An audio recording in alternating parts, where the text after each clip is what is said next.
Good morning, and this is Dr. Michelle Morrissey coming to you from the Morrissey Institute.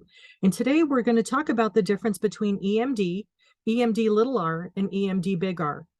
I've found that some trainings do not discuss the differences. So when it comes time for certification or consultation, and I'm talking about these concepts, some people are clueless as far as what they mean. So first, EMD. EMD is how EMDr started with Francine back in 1987. She was just desensitizing without the reprocessing. So EMD is just desensitizing images, emotions, somatic sensations, but not actually reprocessing. The purpose of doing that would be to decrease the emotionality or the SUD of something down low enough, say a 3, 4, or a 5, where it's more tolerable for a client to manage, rather than the EMD big R, and how that opens up associated channels, and then clients can get overwhelmed with those associations. Okay.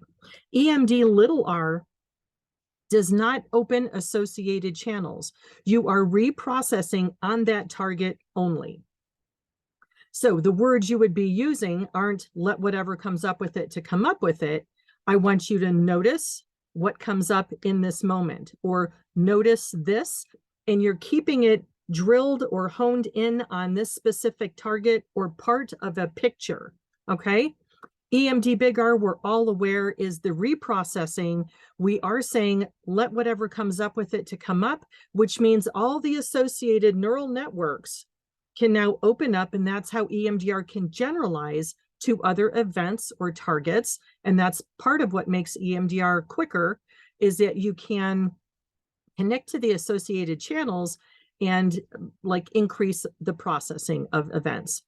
Things that I would say, situations when you would use these versus others: complex PTSD. If you open up associated channels, a lot of your clients are going to get overwhelmed physically, emotionally, visually. They won't be able to tolerate the reprocessing. So start with EMD, desensitize either the somatic sensation, an emotion, or a part of the image. Brain injured clients, you may have to start with EMD first on the injury that caused the brain injury, the event that caused it, and move forward. Now, until you clear out enough of the stuff going on with brain injured or complex PTSD patients, they still might be overwhelmed. So you might have to do EMD, EMD, EMD, and then go to EMD little r and then EMD big R.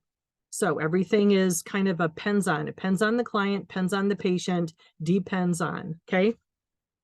And the other time is first responders, military. Anytime there is consistent exposure to certain events or traumatic things, a lot of first responders, let's take firefighters, they have a lot of fires they've gone to, right? So doing first and worst can open up this whole associated channel for them, and it can be overwhelming. So you would do EMD on the first and then on the worst, get the SUD down to a 3, 4, 5, and then put it back in order, or combine it for EMD little r.